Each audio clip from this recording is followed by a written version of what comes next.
focus on, when students submit a piece of writing to you, what do you do with it? This is what the focus is going to be on, mainly, although we'll talk a little bit about peer correction, and this will come up in the next section as well. So the first thing to do is to start off with a correction scheme, I think. So this is about as basic as you can get. This is the scheme I use with my students. It has symbols. It explains what the error is, and I've given an example of the error. This is one I created for them to use online. Do you use error correction schemes? Some nodding heads. Yeah, great. Okay, so this is mine, but we're all going to have our own different ones. But this, I think, can form the basis of all the correction we do. And we're not doing anything new with this. About a year ago, actually, I was sitting in this office and found out we were going to be leaving work for 2 weeks, but would be coming back after 2 weeks. So the students had just submitted some written work, so I took it with me. And of course, we haven't been back teaching in the classroom since. So what did I have to do with the students' written work? Well, I took a photograph of it, and then using a Word document, I gave feedback. But I mean, this one page, this one paragraph, how long do you think this feedback took? So you took the picture of the paper, you inserted it here, you added boxes, and then you insert text in the boxes. Yeah. So I think probably a lot longer than it should take. Yeah, it took about an hour or so, I guess, where it should have been, a 10-minute piece of marking, at least an hour it took. And this was, at the beginning of the pandemic. And I thought, are we going to be doing this forever? What's going to change? So the way I marked has changed radically during the last few months. And I'm sure yours has too. So this is a little bit of my journey. So then we could use Google Documents. So we could do it asynchronously. So I mark it, send it to the students, they look at it, then they send me the feedback back, or they check it. So again, using Google Documents with the comments, I'm sure everyone is familiar with this technique. Is anyone not familiar with it? Then I started using Google Documents. So again, are you using Google Documents for giving feedback to students? Yeah. So one thing is lovely, again, using asynchronously is nice. You can leave comments. You can see I'm actually using my code. But one thing I loved about this was actually getting comments from the students as well. So it actually became an interactive process. So this was, I made a comment here. We probably use Will. I explained it, and then the teacher said, the student said, thank you, teacher. And I thought it was lovely. It actually introduced something really nice to the marking process. It wasn't just I'm in my room, I send it to students, they do it, they send it back. But there's a bit of communication going. This was really, really nice. And this was a lot quicker than the previous thing of just of writing on a Word document and all the boxes and stuff. Then one of the comments actually I think someone made was the difficulty of having face-to-face meetings with the students. So I actually started to do synchronous meetings with my students. This is a student here, he's hidden behind the smiley face. But I used Zoom. So I arranged to have Zoom meetings with the students and again, shared the Google document with them. And then we talked through the feedback. So in this case, I wasn't actually doing so much typing or writing comments. It was more of a discussion. And we recorded the discussion so the student could listen to it again later. But this reduced a lot of work on my part. So this actually was a lot better because I could actually talk to the student. We could give more information and it didn't take as long. Using Microsoft Classrooms, can you record your conversations or you record your lessons? You can? Okay, so this is maybe something you could consider. And it's a very nice, very easy technique. Then after a while, I also started to do asynchronous feedback. So I had a Google Doc, and using Zoom, I put the the document on the screen, shared the screen, and recorded myself giving feedback to the paper.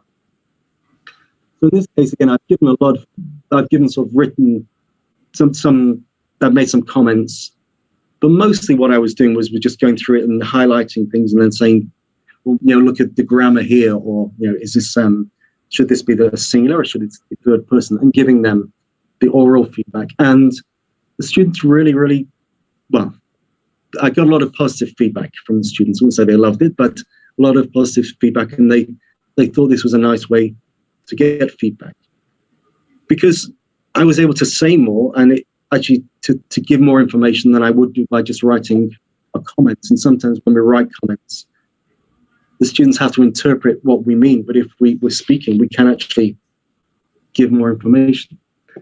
I've actually copied this writing in blue. I added this, but this was a piece of writing where many students had made the same error, so I just copied and pasted some generic work in there, some generic feedback in there, and this was the first draft of.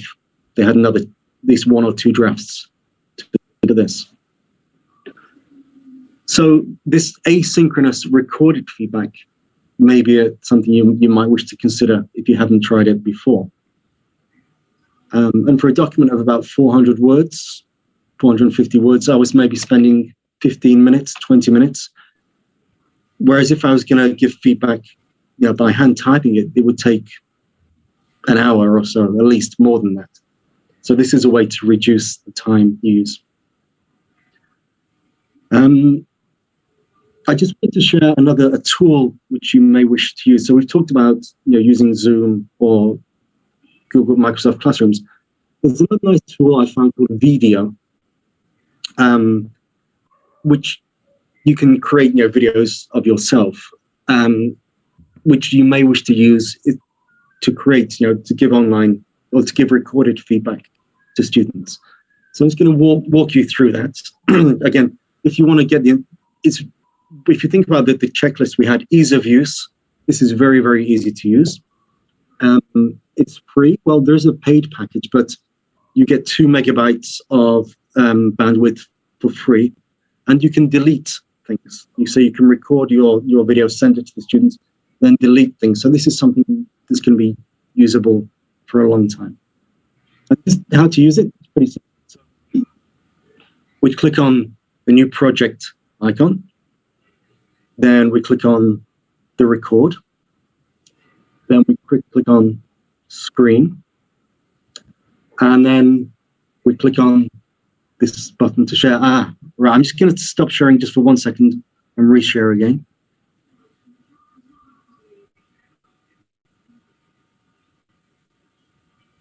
Okay, can you see the screen again? Okay, I forgot to click to include the sound in the sharing. So this was a piece of homework. Right? Does anybody recognize this text? The Tale of Two Cities? Tale of Two Cities, yeah. So my student Chuck D sent this to me last week. So I gave him some feedback on this. Okay, Chuck. Now this is a good introduction. In fact, it could be a great or even wonderful introduction, but there's a few mistakes. So the first thing to notice is when we have lines in red on a Word document, this means there's a mistake. So we've got the words goodest and the words baddest. Now, these are comparative. No, they're not comparative. These are superlative adjectives. But there's a problem with them, isn't there? Because these are irregular superlative adjectives. So maybe you can correct these.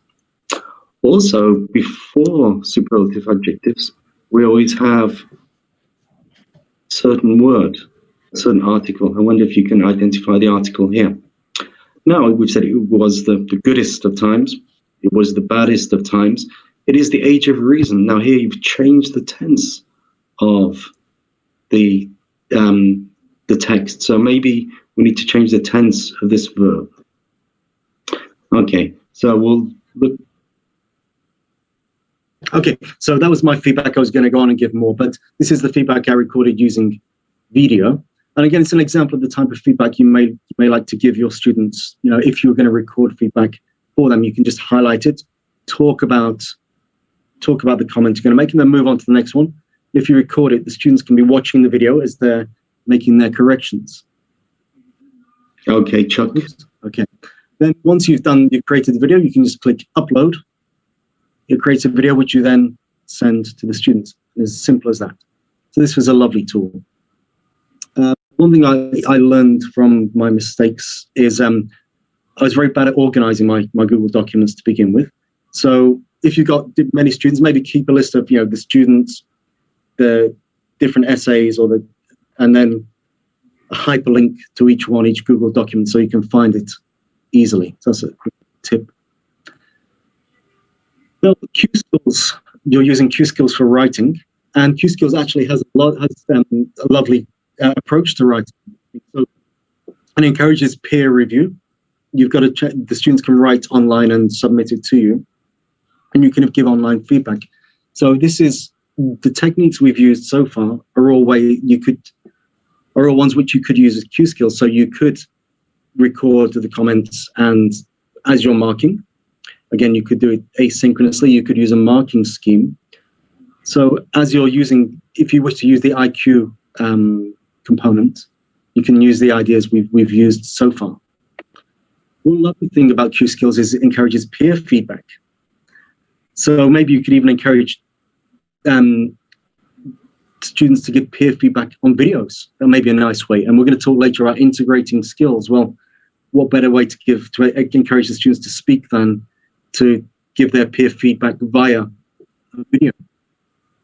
So that may be something which you could do. So again, you demonstrate it yourselves by giving feedback online to a piece of writing. But once you've done that, then the students could give their peer feedback to each other. And of course, write their assignment and teachers can mark it. And again, so obviously, all this can be done online. So hopefully there's some ideas there we could use for online, for written feedback. Okay, there's another tool I came across called Kzana, which is really very interesting. But this is a whole package. And if you're really interested in investigating, I recommend it. But I think it's one which is sort of a job for the summer or a long semester break to think about how you could implement it later. But if you're really interested in investigating online marking, this is quite a nice one you may wish to look at. Okay, let's move on to speaking and marking speaking activities. What type of speaking activities do your learners generally do, and what do you give feedback to? So if you can give feedback to students' work, what type of activities would they be?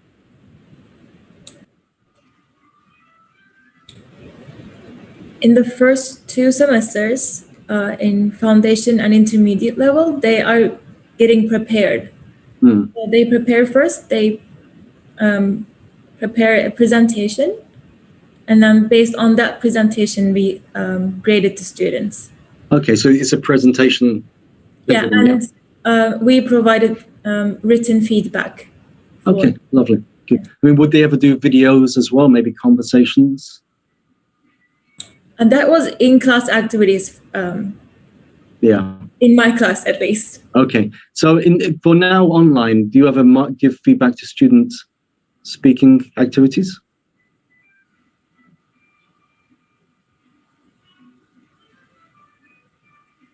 No? Okay. Well, I'm going to imagine then that maybe we could do, so we're going to imagine 2 scenarios. One where maybe a student is just asked to talk on a topic. It could be a presentation, or a group of students are going to be talking together. One way to give feedback, I think Rabia, as you said, is giving written feedback. One way to do it is to imagine if students are having a discussion or presenting together and they're recording it, to use a running commentary. Now, this is often something we use as teachers when we're being observed, and the observer sits there writing what's happening down in the lesson.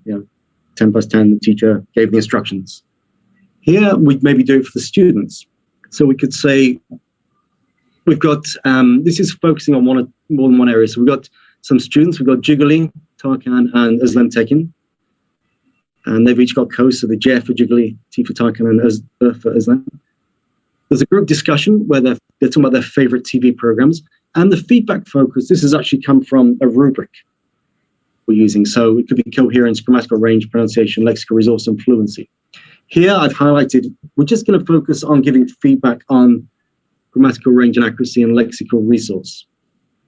So we're choosing what to focus on.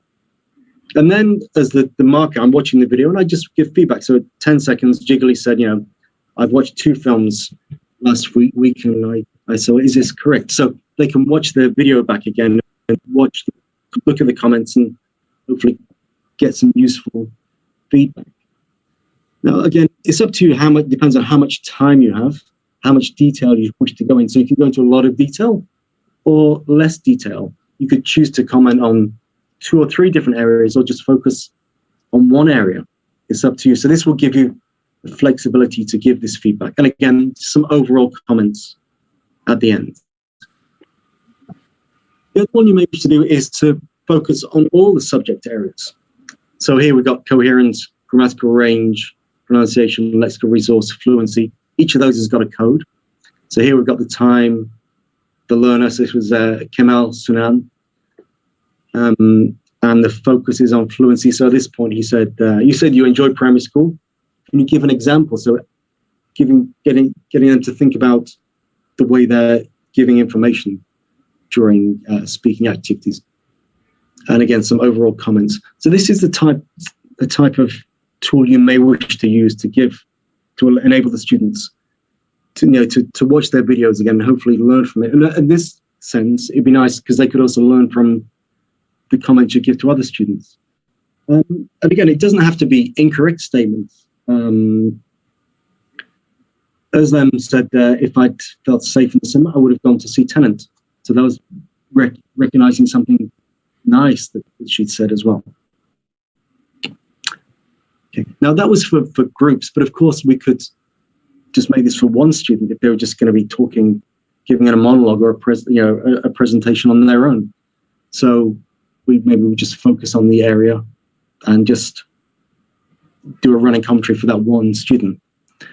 These tools are all on the Padlets. So if you want to use adapt them, ignore them, please feel free to do whatever you'd like with them.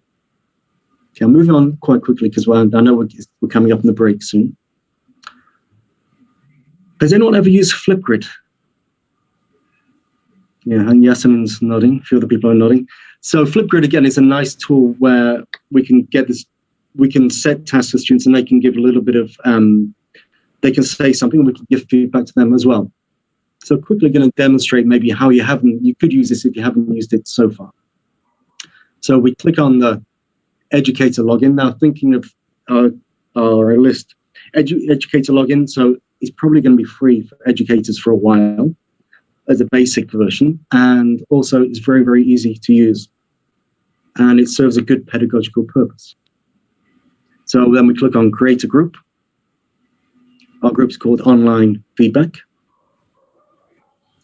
And here, if we have a class, we're going to send the student email or use student name to create the classes, because then no one else can get in. And we shouldn't use the public version because anyone with the link can get in. But because I don't have all your email addresses, I've created a public group this time.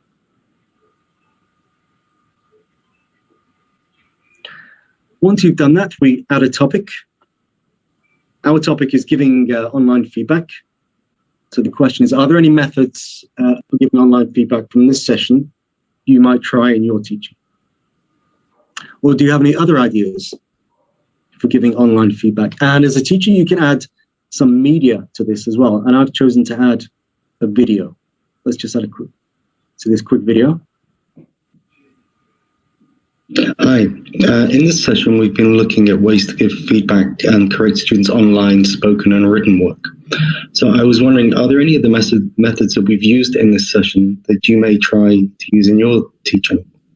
Also, are there any other methods that we haven't discussed that you may like to share with your colleagues? Looking forward to hearing your responses. Okay, so this was the video which I added to the original message as well. And then, oops, I don't know. Then we'd share this with the students and wait for the student responses. So the students would record a response, and oh look, a strange-looking student has actually recorded a response. And here is that strange student. If you'd like to hear what the student said, you have to go to the Flipgrid site after the sessions and check it out.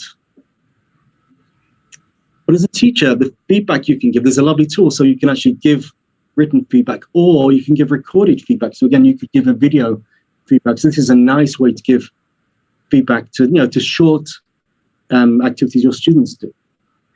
So this is something you may wish to consider using. And if they were going to share their screens, they could even do a joint activity where they share their screens, have a conversation, and record it on Flipgrid as well. Okay, the last thing I want to share with you is Timelinely. Has anyone ever seen this tool? So this is a tool where you can actually annotate videos. So the students create a video, and then you can annotate it with comments. So I'm going to give you an example of this one. Okay. This is free. It doesn't have any bandwidth. Does anyone know Uncle Roger? He's a YouTube comedian. Now, I've watched his video and I've made some comments. So you can see the A's here. This is where I've made comments. And as the video plays, if you just look at this section of the screen, top right, you'll see some comments appear, which are comments about the video. So we're just going to watch a minute of it. And as you watch, pay attention to the comments. She cooked with MSG? Oh my god. MSG is salt on crack. Don't need salt. Salt is sold 2005. Hello niece and nephew, it's Uncle Roger. Today, Uncle Roger gonna react to Chinese cooking video sent to me by a fan. I think this video, they are making scrambled egg with tomato. Uncle Roger, I never seen this video before. Don't know what to expect. Are Chinese people better at cooking than BBC food? Let's see. Let's see. 番茄炒蛋看似简单，其实第一步你们就做错了。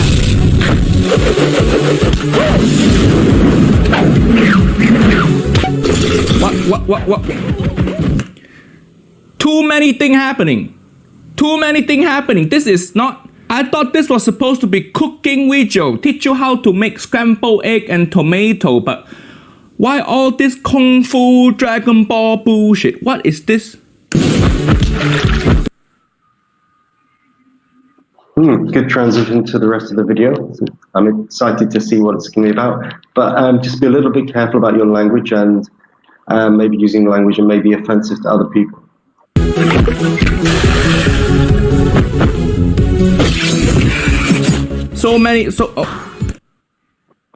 Roger, you seem a little bit confused about the video. Me too. Okay. Okay. Maybe look at the use of your articles in this section. So could you use the word the sometimes?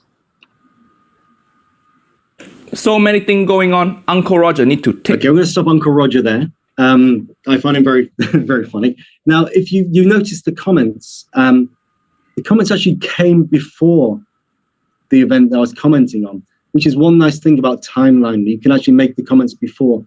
There are other tools where you can annotate videos, but they only come afterwards. And there's an option there to include a whole, highlight a whole area. So I'd made the comment before and I wanted Roger to check those comments I'd made before. Now, it's very, very simple to use. I can show you in one click. So we can edit the video. And I just click on the video here. She cooked. And as you can see, stay for 5 hours. The cheapest. I click on this and I can write a comment, or I can record a video comment. The video won't work because I'm using the camera for something else, or I can record an audio comment as well. And I could also add a photo if I wish to as well.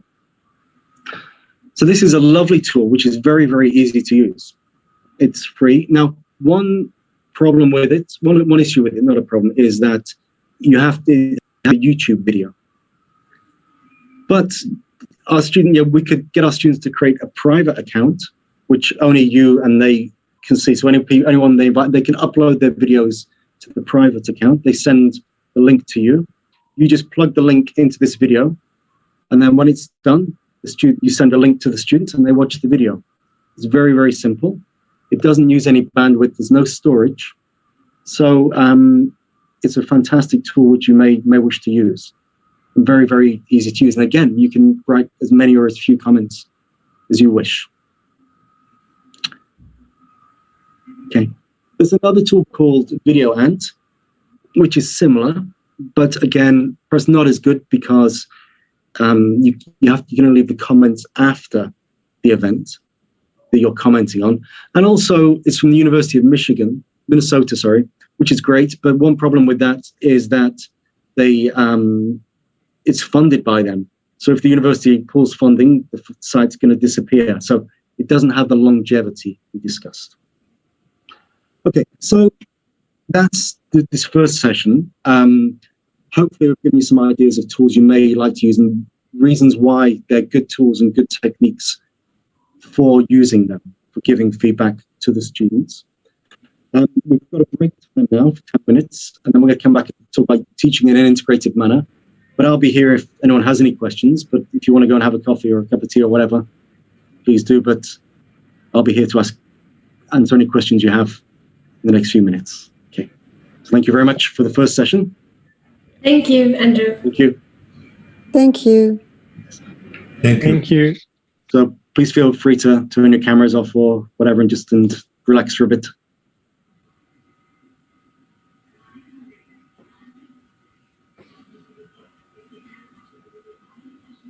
But if you have any questions, please do ask.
And I think there is, if you're still there, I think there is the option to download the videos.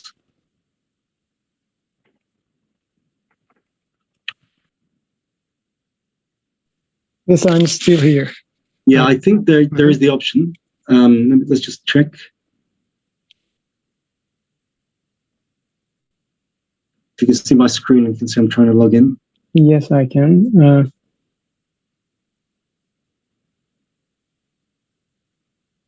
Oops. That's wrong flip. Yes, there's a link called export data. I think it's not the one I'm looking for.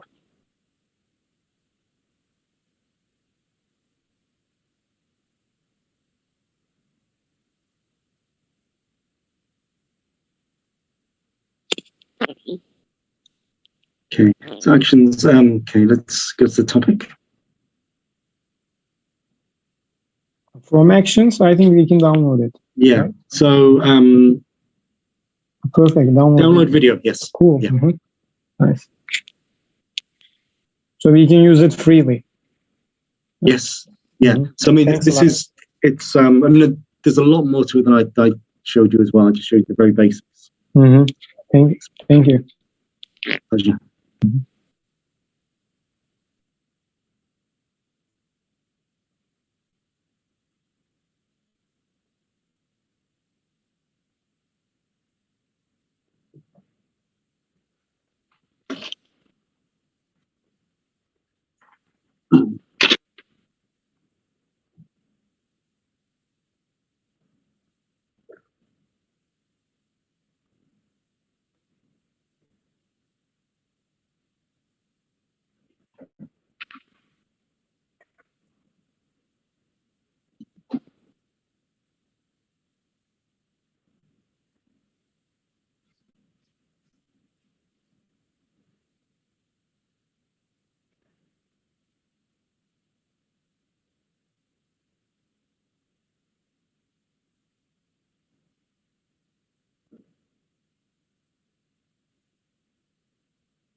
Okay, my voice is going.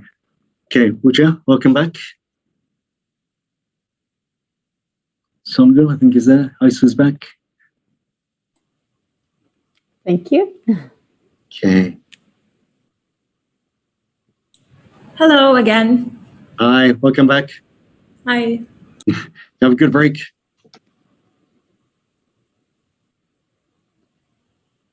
I feel like breaks are a little bit different than they are when we're teaching in the classroom. How long are your breaks with the students in the lessons? Sometimes 10, sometimes 20. It changes. Yeah. Now, how have you found your students' motivation this last year? Has it been? I don't know. I barely see them, but they say it's perfect to be in the house. Yeah. Okay. So they're quite happy. They're happy, but yeah. Do they have the cameras off often, or is it off? They're off.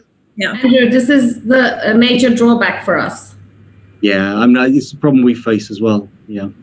I mean, we were trying to find way out, but legally we don't have a backup, so yeah, it's very difficult. One of the things we said is that because if the students get a grade, an HP grade, given by the homework and participation grade. So you say, well, if we can't see you, how can we give you a participation grade? So and that's only a small part of their overall grade, but to get that part of that grade, we have to say, well, you should have your cameras on so that we can see you. So that was one way around we tried, but it's difficult. It's difficult. It is. Okay, should we start the second session? I think we're also coming back and we can start. So the first session, there was a lot of me talking because I just had information to give. For this session, hopefully there'll be more of your involvement as well, because this is the way we can involve our learners.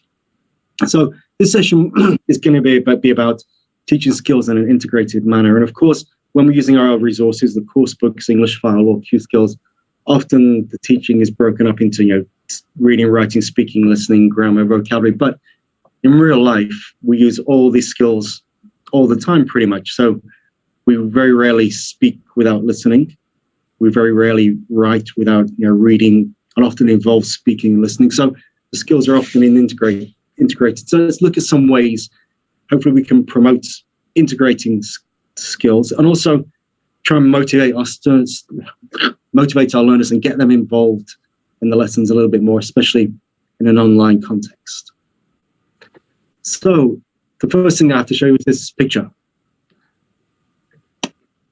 Does anybody have any, I drew this picture. Here's the real life version. Does anybody have any questions about this picture? Some of my colleagues already have clue. Okay. From last year. Right. So. Okay. Fantastic. It's your family and your dog. It's my family, yeah.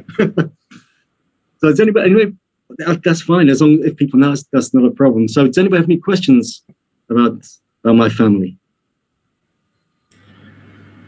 Maybe our new to the institution colleagues can ask. Yeah, well, anybody can ask, I guess. Yeah, I mean, I don't think anyone knows my family, maybe. So if you have any questions about them. How old is your son? He's 17 now, which is crazy. Last year, he was just like 3 years old, and suddenly he's 17 years old. I don't know what happened. Is he taller than you? He's taller than me, yes. Yeah, I'm wearing his old shoes now. And what about your dog? What's its name? The dog's name is Jessie. So it's a girl? She's a girl, yes. And how old is she?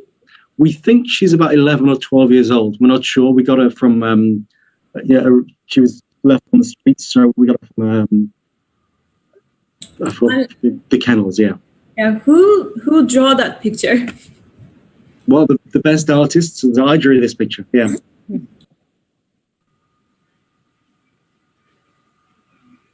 And how long have you had your dog? We've had her for 5 years now. No, 6 years now. 6 years. It was 6 years in January. Okay. I took her to the vet yesterday for her Lyme disease injection.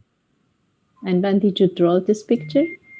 When did I draw it? I drew the picture actually a couple of days ago. Okay. Just 1 minute for more questions. Any question?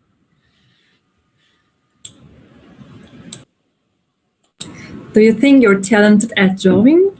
No, I think I'm terrible at drawing. But that's okay.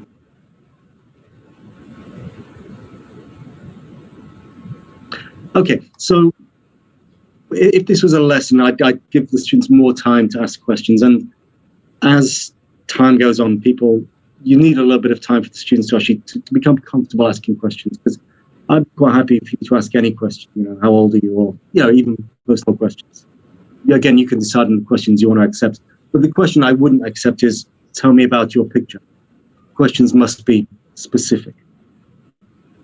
Okay, so what do we go? Let me just say, everyone's always interested in the dog. So this is Jessie. Jessie the dog. This is Jessie the dog, yeah. And this is her usual, how she usually is. So I drew a picture of my family. I'd like you to get a piece of paper and a pen and draw a picture of your family or people that you would like to talk about. So again, this activity may not be new to you, so we're not going to spend too long on it. But if you draw a picture of your family or other people, friends that you would like to talk about.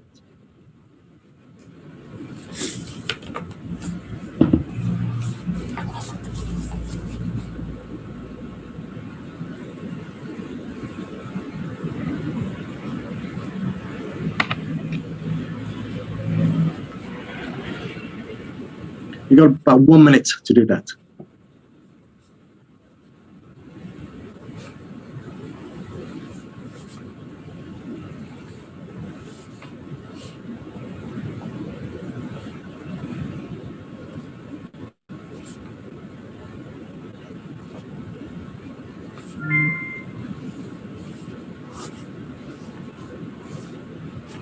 30 seconds left. Now, one of the reasons I drew such a bad picture is because I'm a bad artist, but also, if we're drawing pictures quickly, they're never going to be great. So the students shouldn't feel bad if they're not great artists. That's not the point. Although some of them spend a long time being creative about it. Great. Okay, so if you finish writing now, so the next activity, or the stage of the activity, would probably take 10 minutes or longer. We're going to do it in a couple of minutes. So I'm going to put you in breakout rooms.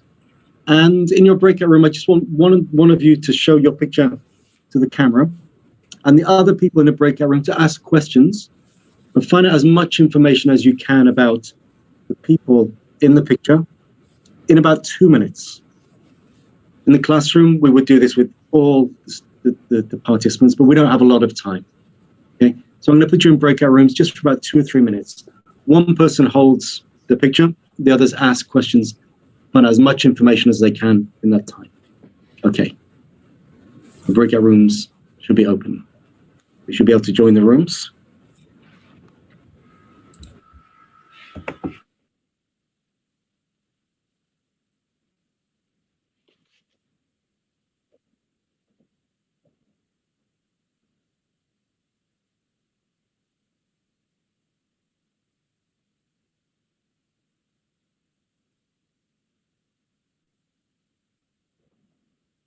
Okay, Jansu, you okay? Okay. Tuba, you okay? Erhan, no. Okay, Umut?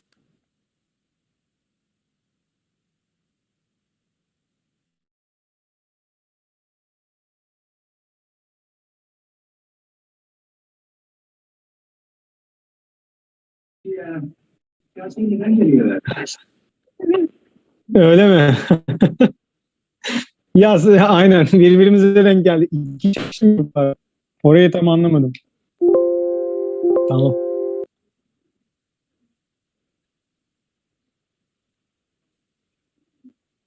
Ha, anladım. Tamam, iyi yaptın. Sorun değil. Aynen öyle. Ya bir şeyler çizin, konuşun dedi işte. O başka bir şey yok yani. Ailenizde ya da kimle konuşmak isterseniz uzaktaki birinin fotoğrafını, resmini falan çizin. Birbirinize sorular sorun falan dedi işte. Breakout Rooms'u tanıtıyor. Hı? Bir kağıda boş bir kağıda çiz dedi, o kadar.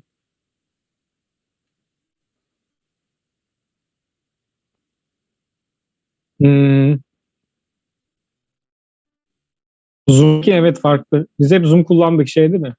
Hı?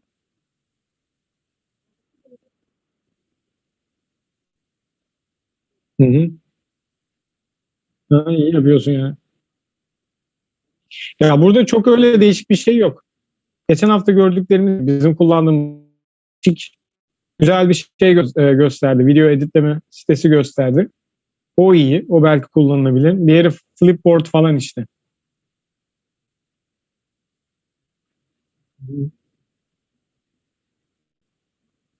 Değil mi işte, ben de bir deneyeceğim.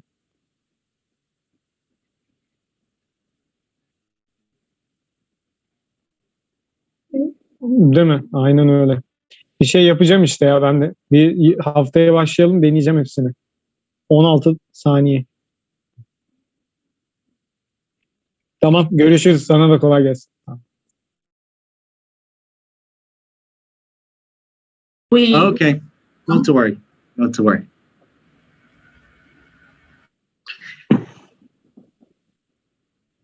So where are you guys today? You're at home? Yeah, we are great, hocam. We are on holiday.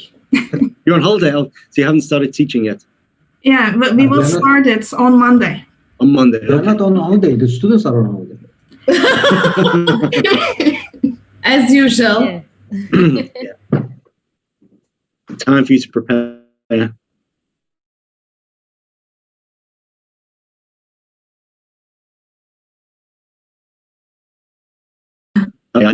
So again, that was a short one, but did you manage to get any interesting information about your friends? Maybe it's not interesting, but like I got to know, like Aysu asked me some questions. Yeah. Fantastic. Good. So get a chance to speak. I mean, this is an activity which hopefully the students, we would say, we would give the students time, want to spend time asking one student and then move on to the next student. Okay, so if two of us, you've done this activity with your colleagues, so maybe we could say, what would we do next? So I guess, is this the way you did it? So we had open class feedback where each learner would give information that they'd learned about the other person's picture. Is this the way you did the activity? Mm-hmm. Yeah. So we could do it as a speaking activity.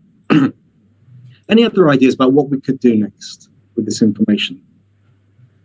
We can feed it back to the group.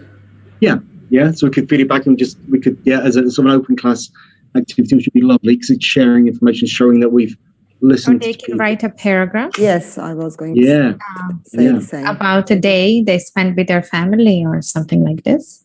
Okay, so they could write about themselves, their own picture. That'll be great, yeah. Anything else? Any other ideas? Sorry. Any other writing activities they could?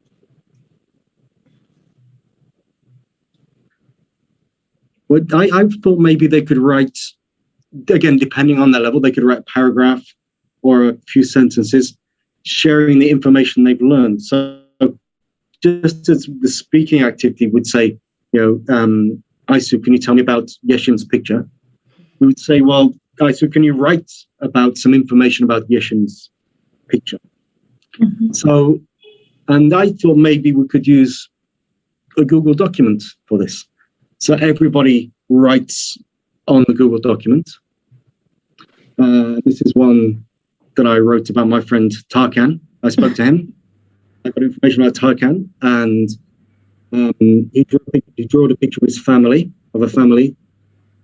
His mother is named Shule, and she's a doctor. So I wrote about the picture. I had to remember what it was about and then write about it. What could we do next? So imagine that all the students have written on this Google document so everybody can see it. What could we do next? Feedback. How could we do? Tolga? Yes, we can apply peer feedback. I mean, we can ask the students to check each other's writings and make some comments under the writings or add some comments near the document. Fantastic, yeah. So I've written about Tarkan, so I'd say, Tarkan, can you check the thing I've written about your picture? And hopefully they'd be motivated to check. So first of all, they want to check, is it accurate? Did I get the names correct? Did I get the ages correct? Did I get the information about them correct? And then hopefully they'd be motivated to check in terms of grammar, vocabulary, and other things. So this is one way maybe to motivate them. So we create this into an integrated activity which motivates the students.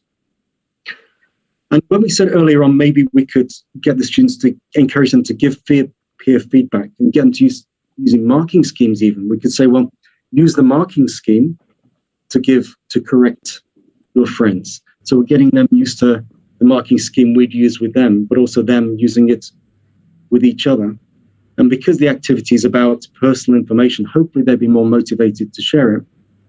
Now, maybe even we could get them to share their pictures, open their cameras up and share their pictures with each other. That may be one way to do it. Another way to do it, of course, could be to take a photograph and send it to each other. So this is one way we could maybe integrate. We start up with a speaking activity, we move it into a more integrated activity, motivating the learners. Maybe we can ask them to show just a picture of their family instead of asking them to draw, because some of them do not like drawing. They say they cannot draw and they just stop the activity. Yeah, you could do that. I mean, you could say, what I said is draw a picture of your family or people you would like to talk about, because some people may not want to talk about their family. There may be things going on in their family that they don't want to talk about. But, someone you would like to talk about. So make the question open. But show a picture of somebody you would like to talk about. And you could do this in advance, couldn't you? Before the lesson, you could say, come with a picture. The thing about the drawing is, I made sure that my picture was terrible. I'm a bad artist, but even so, I showed that, if you have a rubbish picture, it doesn't matter. You can still do the activity and we can have fun. But some students really enjoy the creativity of it, because some students are creative and they have an artistic thing. So one thing I'd love about the activity is it engages creativity. We don't always give creative students, artistic students a chance in lessons, but this, maybe address their learning, their learning preferences. Another thing about this activity is great because everyone can achieve it. There are no wrong answers. It's natural. We use language in a real way. We're writing for a real purpose. Then we're reading for a real purpose and marking for a real purpose. So all the communication which takes place is purposeful, meaningful, realistic. It's inclusive. The learners have the knowledge. We're not giving it to them. I was very careful to scaffold it. So I demonstrated it by showing, you asked me questions. Then I would have demonstrated asking questions maybe to one of you. Then you do the speaking activity. Then we come back, give the next instructions, do the activity, do the next instruction. So we do it bit by bit, which again is very important online. But we can use it, it's flexible, and we'll see how else we could use this approach in a second. But as a teacher as well, there's a lot of valuable information you can get about the learners. Are they creative? What do you know about their families? As well as diagnostic information about their spoken skills and their written skills. Now, I often do this at the beginning of a course, but you can do it throughout the course. Again, as you said, with pictures, get the students to bring in pictures, find a picture you find interesting to talk about. But basically maybe around themes. So I think you're using the English file, American edition. I remember the very first edition of the English file, which I used to love all those years ago. So this topic is arguments. So could you think of a picture we could encourage the students to draw about arguments?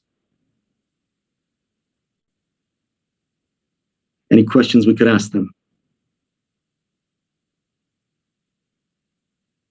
Here's what I thought of. I remember this page is from Upper Intermediate American English file. Yeah, I think it's from 4, isn't it? I remember students were very eager to talk about arguments. Yeah. I asked them about their arguments with their friends, with their boyfriends, girlfriends, or family. They like talking about this. Yeah, so I think it's a very fruitful topic. But if you could say, before we even start the unit, before we open the books, we say, draw a picture representing an argument you had with, or that you know about, maybe. So you could set this before the lesson, so they could draw it, or draw or find a picture maybe, and then they come to the lesson with it and they come prepared. So this could be one way to do it. This is skills. This is about what makes you laugh. Do you think of any questions or any pictures they could draw to get them thinking about this unit? Any ideas?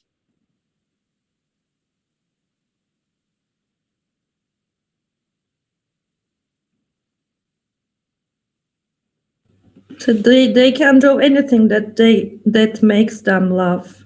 They could do. So they could draw like the mask and the nose and things. Yeah, banana skin. Yeah, may draw a picture of something that makes you laugh, or that made you laugh. Yeah. So it could be a picture of Cem Yılmaz, and then they talk about why that was funny. So there's so much you could get out of it in this question and answer. And the final one is right place, wrong person. So vacations. So again, this will be quite a simple one. Draw a picture of yourself on holiday, your family, your friends on holiday, on a perfect holiday. Draw a picture of some people on a perfect holiday. There are lots of options, but if we don't make it too personal, we give them the choice. So we don't say, you have to write about your family or other things. Just people you would like to talk about, or situations you would like to talk about. Then it's everyone has a chance to talk. So we can adapt to the resources we have in the books in order to create these opportunities for speaking, listening, and then follow-up activities. But the book does also have these nice things in it. So, this was Q Skills 3. So what do you think your classroom will be like in 25 years? What will be different? So one of the things about speaking skills is students often need time to prepare, to think. And this act of being creative and writing, or even though they could take notes, actually gives them that time to think, gives them the opportunity to speak more. So even looking at the questions we have and maybe turning this into, draw a picture of it or find a picture of it, will give them more opportunity, more incentive, more ideas to discuss, which you could then exploit further. Now, one problem I think I certainly have with course books is, we've got these lovely course books that have lots of fantastic resources in them, but do we teach the book or are we using the book to support teaching and learning? When there's so much in a book, it's tempting to go, okay, we'll do the first activity, the next activity, the next activity, the next activity, lesson's finished. And we don't get time to do these activities where you say, draw a picture of somebody and talk to each other and then mark each other's work. Because we often feel we have to get through the course book work. So, I mean, do you ever feel this? Yeah, sure. Yeah, and especially, I mean, when I started teaching, 25 odd years ago, the course books didn't have as many resources as they do now. Now there are so many wonderful resources, online resources, and the handouts and things that we can use that you could spend all your time just teaching with those, but it sometimes doesn't give you that flexibility to go into more integrated activities. So one thing I've been looking at Q Skills, and I think it's a great book. And one thing I love about it is it's, in terms of books for using online, many books have just said, let's take a course book and digitize it. But it seems like Q Skills, they've said, well, what do we want to do? Then let's see what we can do with the technology. So they've actually tried to normalize the course book. And this is the first one I've seen that actually really takes an approach to teaching online materials seriously. And I'm really quite impressed. But it has lots and lots of material, lots of stuff in there. And if you're going to do it all in class, there won't be much time for the other activities where we want to motivate the students, where we want to get them involved. So I thought, well, let's look at a unit and decide, well, what can we teach before the lesson? What could we teach in the lesson? And what could we teach after the lesson? So looking at course book, we don't have, everything doesn't have to be done inside the lesson. So this was from Unit 3 of Book 3, I think. Was it Book 3? Reading and Writing, Book 3. Has anyone used this unit? How technology has affected our lives? Will anyone be using it this semester? We don't teach this unit, actually. Oh my goodness. Okay, right. 2 and 4. Books 2 and 4, units 2 and 4. Okay, right, I chose the wrong one. But anyway, it's still an example we can use. So I looked at it and I thought, well, and actually they all follow a very similar pattern, don't they? So I thought, well, we've got activities A, B, C, D. So I thought maybe before the lesson we could set activities B and C. So this was, B was to listen and then give a response. And C was maybe to go online and write your ideas about the picture, about using how technology has affected our lives, because this could be an individual activity. And then when students come to class, they've done the activity, then we can talk about it, then we can share ideas. But that listening activity, that typing activity, doesn't have to be done in class time. It could be used more class time could be used more productively for speaking, for listening, for discussion, for other things we may want to do as a teacher. A, where we discuss the topic, I think, do that in class. I suggest maybe doing that in class. But again, maybe you want to do it slightly differently by, as we said, draw a picture of this or change the question slightly. And then do some more integrated work. And maybe D, so D was the online discussion board. So again, after the students have had a chance to discuss, share their ideas, maybe their opinions about the topic are going to change. So maybe then we'd move on to the discussion board. And I think the next activity, the next page, a couple of pages later, is, it's not page 4, sorry, is Cars That Think. So this is a listening, that's right, a reading activity. But does all this have to be done in the classroom? So these are pretty much pre-reading activities. So previewing, read the text. What's the text about is A. Quick writing about the text is B. And then C is vocabulary. So all of these could be done before the lesson. But then when you come to the lesson, the teacher can quickly check them. But by doing that, you're going to free up more time in the lesson to do other things that you might like to do. So one thing as a team you may wish to do is, again, this document is on the Padlet. So if you want to use it, feel free to use it. But just to look at a unit, or if you teach with partners, look at it and say, which bit are we going to do before the lesson? Which bit will we do during the lesson? Which bit would we do after the lesson? And part of it is important. Some things probably should be done during the lesson. So maybe grammar inputs or other things are important, but maybe the practice isn't so important. So freeing up time, I think, is important to making sure you can do these integrated skills activities. Okay. So this is just a template which you may wish to use. And again, there's a blank one on the Padlet. So how can we encourage speaking? So again, speaking is something which is sort of notoriously difficult to encourage, and especially in an online environment. Okay, I'm gonna again put you in breakout rooms. Has anyone ever used Google Docs, so Google Forms for speaking activities, or at all? Have you used Google Forms in your teaching? I don't use. No. Okay, so I'm going to share a link, hopefully.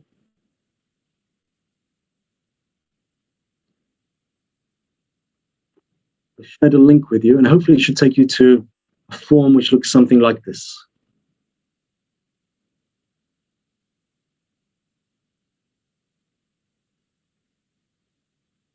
Do you have it?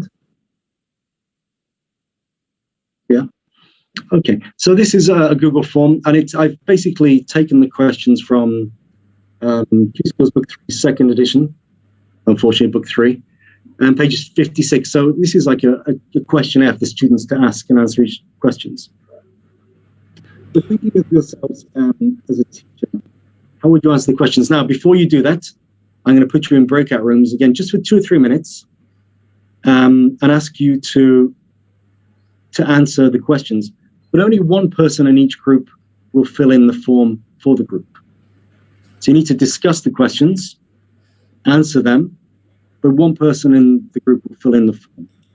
Okay, so I'm going to open the rooms just for 2 minutes, and let's see if you have any answers. Okay.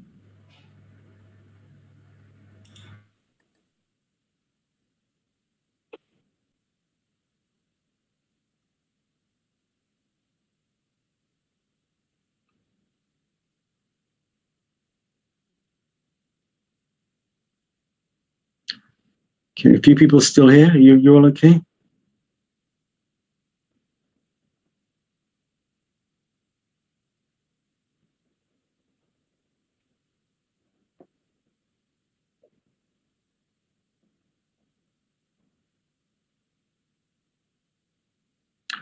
Hussein, are you okay? Umut?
Okay, welcome back.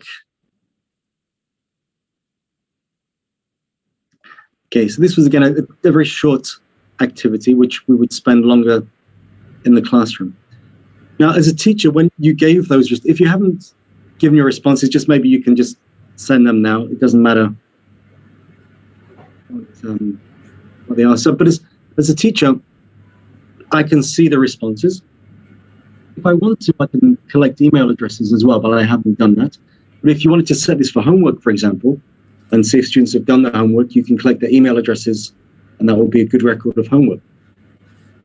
But what I like about this Google Forms is they're very, very easy to set up again. So going back to our principles, it's ridiculously easy to set up, free, and serves a good purpose because hopefully I set the questions and then you had to look at them, discuss them, and then one person wrote the answer down. So hopefully it promoted discussion within the group. And it was working on a topic from the book. So we've got, how useful do you think it is? And then we have some answers as well. So we can discuss, in open sort of feedback now, we could discuss the answers, say which one's the best answer, does anybody agree, disagree? So here we're talking about the students' opinions, and it's a lovely way to get feedback, which when we go back to classroom teaching, I think I'm definitely going to be using this more as well, because I think projecting onto the screen, because I think it's a great way to get feedback and to discuss ideas.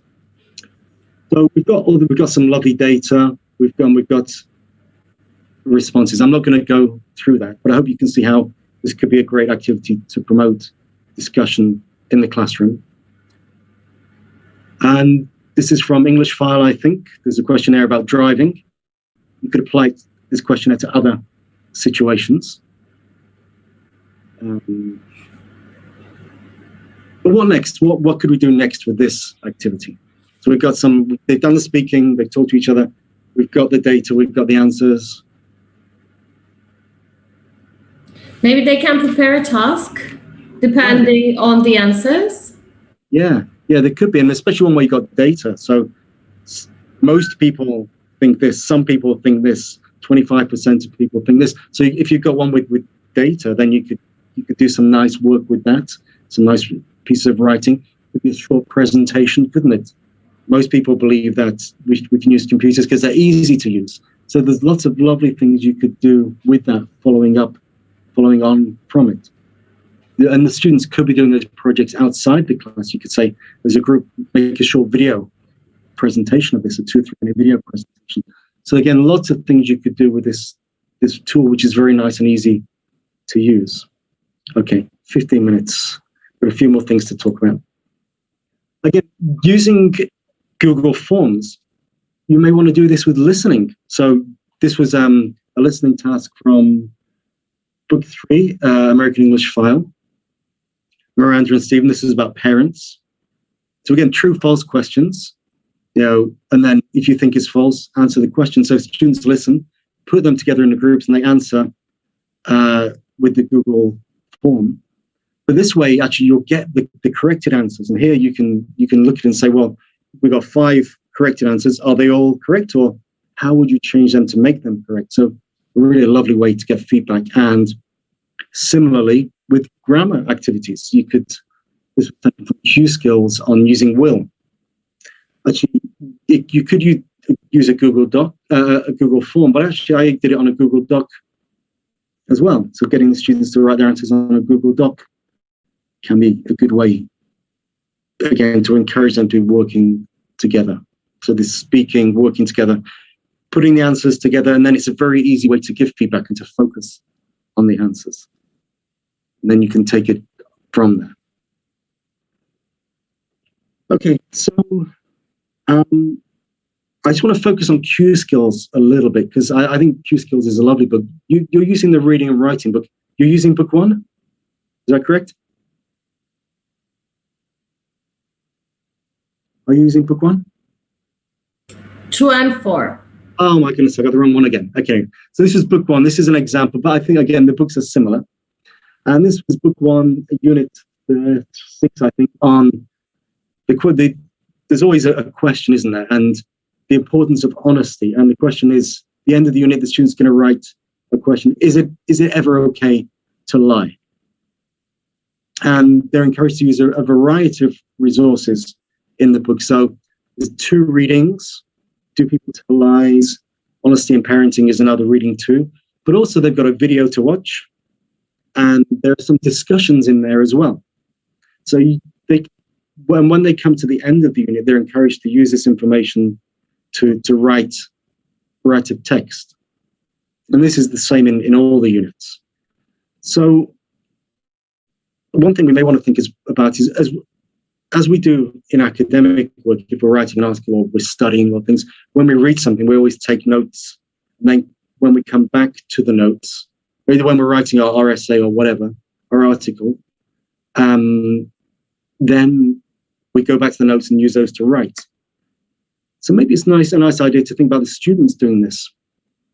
So I thought we could maybe, again, encourage them to keep notes as they go along. So here we have the lies people tell. So the question is, they're going to be writing about, is it ever okay to lie? So when they're reading their texts, they think, well, they take notes. So people tell lies, the main idea is 8 reasons people tell lies. And I've written in note form. So the first reason is not to upset people. And the second reason, not to get people into trouble. The third reason, so they'd read it and they just take notes. And maybe the second one is an online discussion about lying to children. Then the third one is about lying in videos. So these are like the sources they could use. Now, again, the nice thing about Q skills is even when they're reading and writing, they have listening of videos in there. But maybe we could extend this as well to integrate more skills. So within the unit, they are actually writing, there's speaking activities where they talk to each other and they get ideas from each other. So maybe if the students get ideas in the what do you think or the brainstorming discussions, they could add this to their ongoing list. And maybe we say to them, okay, each unit, go and find a video or a podcast which is relevant to the topic of the unit and make notes on this. So we're incorporating listening into the task as well. So some sort of extensive listening they do outside the task. So Carol Dweck's video on how to help children fulfill their potential, I think is very relevant to this. And if you wanted to watch it, I'd really recommend it. So students could watch that and add this to their list of notes, which when they come to the end of the unit, they can go back to their notes and actually use the notes to write their essay. So again, think about integrating all the skills as we would do in an academic setting. Maybe nice. So again, this is an example, but there's a document on Padlet which you're free to use and adapt if you wish to. Again, as we said, what next? Well, hopefully they'd write their essay. But what else could they do? So they could write an essay. Any other ideas? They can prepare a presentation, record themselves alone or in groups. Maybe groups would be better. Yeah. So I thought maybe you could have, again, for the end of unit debates, discussions, a mini presentation or videos, or even end of unit projects or problems. So, how can we stop people lying? Or how can we spot lies? Could be a sort of mini project. So taking the subject a little bit further. I think there's a unit about food and what makes food appetizing. So how can we make an appetizing meal, maybe? So taking the ideas a little bit further and encouraging them to integrate these ideas. Again, one lovely thing I like about Q Skills is it's organized by subject, by academic subjects. So we've got here sociology, nutritional science, psychology, marketing. And our students, they may be interested in these different areas. Go to their faculty, they may be going to study psychology or economics or these other areas. So one thing you maybe even could consider doing is say, okay, we're going to have a weekly presentation. So maybe we could ask students to do short 2 or 3 minute presentations, but say group of students at the beginning of the semester, put them into groups according to subject areas they're interested in. Then each week or each time we finish a unit, we say, I'm just looking, so there's Jansu, Arzu, Yasemin. Maybe you're interested in sociology. So in week 1, you're going to do a presentation, a 10-minute presentation on sociology. It doesn't have to be about this topic of this unit, but it could be about the topic of sociology. And then other people the next week will do a topic on nutrition. And when we tell them at the beginning of the semester, this is what's going to happen. So again, this may be another way to motivate the students to extend and integrate the skills maybe in an interesting way. Okay, 8 minutes left, a little bit more to do. Again, one thing I love about Q Skills and actually English File is the pictures. Ah, we've got a cat. Fantastic. So, is there anything you would like to know about this picture? So this one where you maybe have to talk.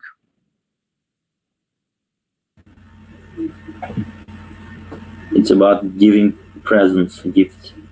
Yeah. So what would you like to know about it? So we can, maybe it's about giving presents, but is there anything you'd like to know? What is their relationship? Exactly. Fantastic. It's a great question. Yeah. I don't have the answers, by the way. Does she like it or dislike it? Yes. Yeah. Great question. Anyone else? We were wondering if that was her birthday. Could be, couldn't it? Yeah. Any other questions? Why both of them look dissatisfied? Yeah. What happened before that scene? I mean, why did the guy buy a present to the woman? Yeah. Or is he the one who bought the present, or they were given the present together? Yeah. Maybe. Why is she looking at the bottom of it? Is it a fake? I don't know. Okay, so there's lots of lovely questions we could ask. Okay, let me share another picture with you. Okay, so this question was, this is the same unit. Is it ever okay to lie? And the questions in the book are, look at the photo. Do you think the woman likes her gift? But if we ask a closed question like that, then the student's going to say yes or no. But if we actually get the students to think, what would you like to know about the question? Then we can actually open it up and encourage them to speak more and share their ideas and make it more interesting for them.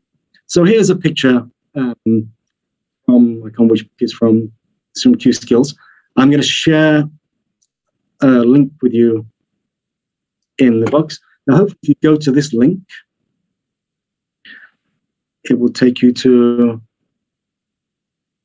this page. Are you there?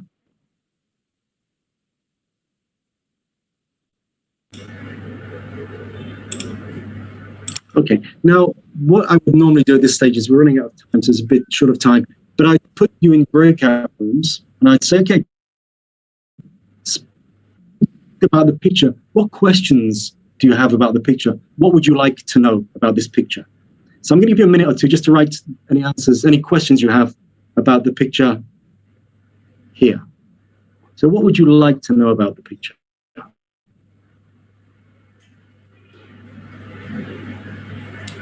What are they working on? Yeah, so maybe if you want to write your questions on the Google document. Somehow I cannot. I think. So you can use the link that I sent in the chat box.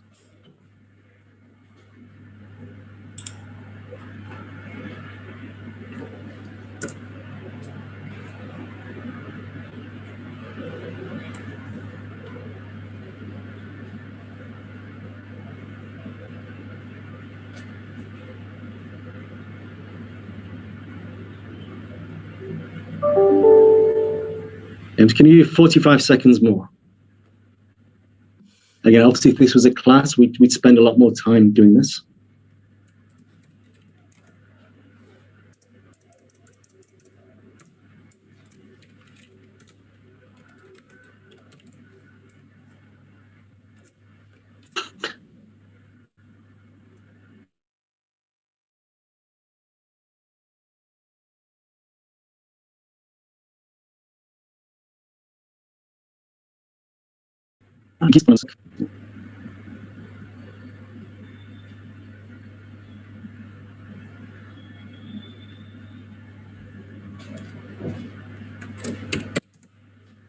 Okay, so I'm going to if you just stop writing the last question you have now.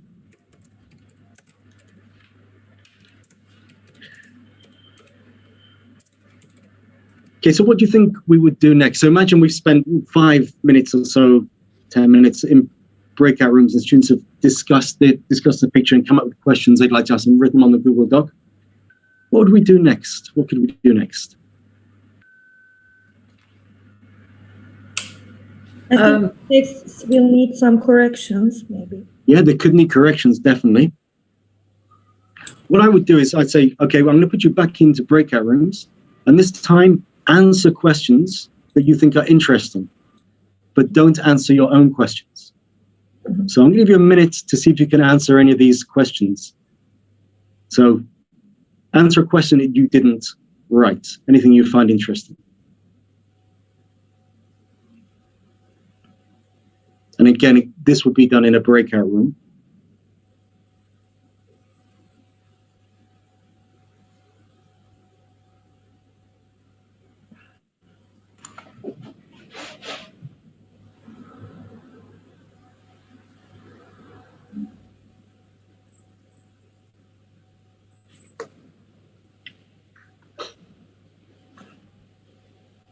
Okay, well, I think in a short time, we don't have a lot of time for you to think of creative answers. But again, you can imagine we put the students in breakout rooms, choose 2 or 3 questions you find interesting and answer them. Again, generating a lot of discussion. And again, at this point, when they answer the questions, maybe we could say, go back and look at the questions you wrote and correct those answers. I have a question. Yeah. Do you think, would it be a good idea to tell them not to use yes or no questions, or do you think we still need them? I think you can decide. It's up to you. You may decide, well, depending on your lesson, you have the freedom to, or do yes, no questions. It's really up to you. So these are just ideas or templates you can use, and then you fit them to your circumstance. Mm-hmm. Okay, so we'll just move on quickly. So this is again an activity which we could use, generating these ideas, which we could then go on to do other things. But there are lots of other pictures in the book. So how could we use these? So I was going to ask you, but my suggestions would be, and I'll share a Google document if you want to put your ideas later. But maybe, what happened up to this stage in the story? What happened after the story? Describe the story. Describe how the people are thinking. How does this make you feel? So there's so much we can do with the resources in the book, but not just going with the questions that the author's asking the books, because they have to be generic. But thinking of questions which really get our students interested and motivated, which can then lead on to other motivating tasks, which can lead on to other skills, integrated skills tasks. So that was the what next. We've run out of time. I want you to take a break for the next session. So if you have any questions or comments, I'll hang around between the sessions, but please feel free to get a break and refresh yourselves. I think we're going to need our energy for the next session. If you want any comments, this is the Padlet. I will share it with you now in the chat box. I'll also send an email with it to you later as a follow-up. So you can use the Padlet or this QR code. If you have any questions, please feel free to get in touch with me as well. The Padlet link is in the chat box as well. So you'll find all the resources from the session. If there's anything missing or anything you'd like to know, please do get in touch. So thank you very much. Thank you so much, Andrew. Great fun. But I'll stay around if you have any questions to ask. Thanks a lot. Thank you so much. Thank you. Thanks a lot. Thank you. Thank you. Thank you. Tuba hocam, so 9 minutes until 3. Is it okay to have just 9 minutes break, or maybe you need more? I don't know. Just Let's ask the colleagues. Everyone, if you agree, we can take 10 minutes. Sorry for going a little bit over. If you disagree, please write in the comment box. Last 5 seconds. Go to the thing. So I think 10 is good to go. Okay. Okay. All right. See you in 10. Okay.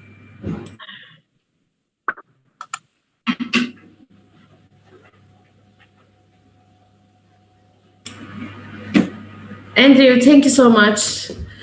It's really fun. How are you? Good. What about you? Yeah, doing well, thank you. Yeah, it's strange, but it's been quite nice to work from home. But it is very nice to have you here. Yeah, it's lovely to be with you all. I just wish we could be together in person. I know, it's really strange times, and it seems like this year is going to be like that. Yeah. I guess hopefully in autumn we'll be back. I don't know. What do you think? I mean, I am hopeful, but scientists are not, so this discourages me a bit. Yeah, I guess it depends how many of us get the vaccine. Exactly. So how is your son doing during this online teaching? He's doing fine, actually. He seems, he's working quite hard. He's quite focused, and he doesn't have to travel now, because before he woke up at 6:30 to get the bus. So now he gets up at 8 o'clock. Actually, commuting is it's one of the advantages. Yeah. But a few weeks ago, when they were talking about going back to school, he was quite excited about going back. Because it's not normal, and we want our normal lives back. But still, it's good to see that it works. Yeah. I've been very impressed. Yeah. The way, I think we've, as teachers, we've adapted pretty well. I think Erem's teachers, they've been fantastic. I was impressed, to be honest. Around the world, but also in my institution, we were not ready at all. We were not teaching online courses at all. We didn't even have a system. Mm-hmm. We were not trained. And due to those facts, although we were there at the moment, it's amazing to see that we are doing pretty well. Yeah, I think so. I'm really impressed with everyone. I think everyone's been so professional and just said, okay, let's do it. let's make it work. But yeah, I do feel really sorry for the students. It's been tough for them. It is tough, of course. And I would like to meet you in our campus today. Of course, it's different. Yeah, I didn't realize you'd moved. We did, but we moved, but we didn't have the chance to start working in our new campus. Yeah. So is it a specially built campus? We can say that. It wasn't built as a campus in the first place, but after it was, how do you say? It wasn't a building. It wasn't a real building. So they transformed it into a university. Wow, that sounds great. So I remember the old campus, you had to go to get somewhere, you had to go in so many different directions. Labyrinth. Around. It was very old. We loved it though. It was old, and it was time for us to move. I don't know if I ever told you the story of, I was there when it was being built. I was there when the university was, before the university was built. I remember. Yeah. It's not foundation, but so I remember seeing all the foundations going up and things.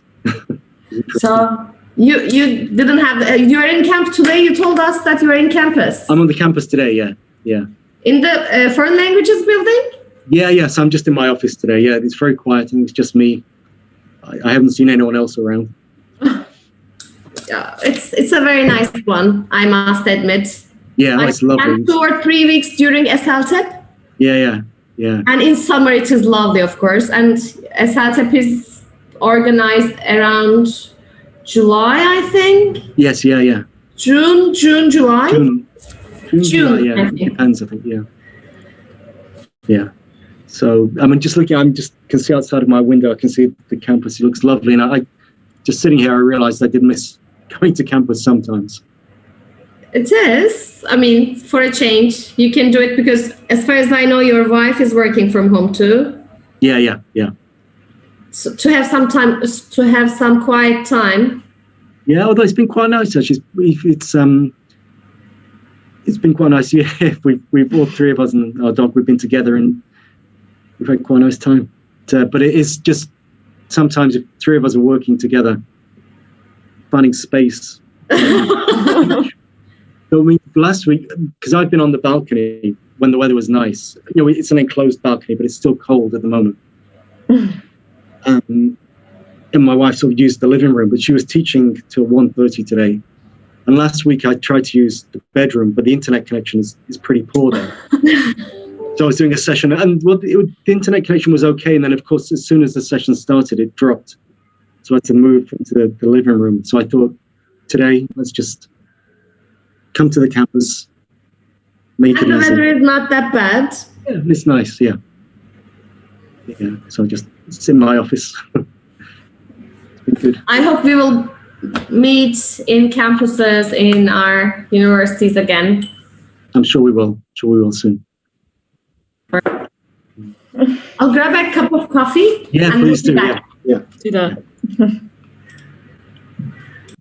Okay, so I'm just coming back in a second as well. I'm just gonna use Yes, take your time.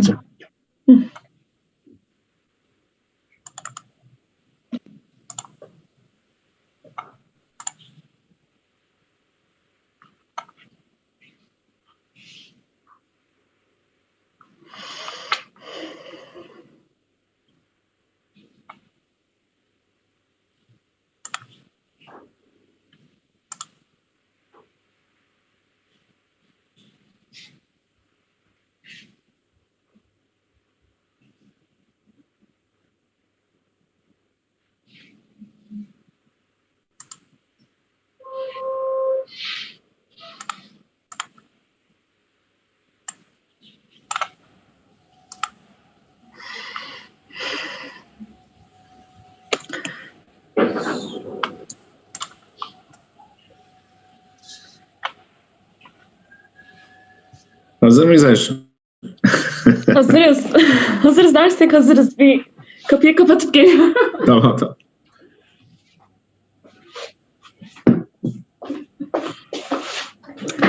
Heyecanlıyım biraz. Yok. Ama güzel bir heyecan böyle hani Evet. derse başlamadan da olur ya öğretmenlik Evet. yıllarında. Sunum öncesi, ders öncesi. Tatlı heyecan bunlar. Evet.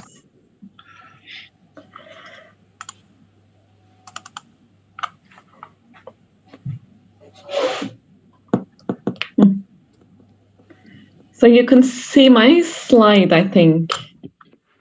Yes. Yes, I can. Yes.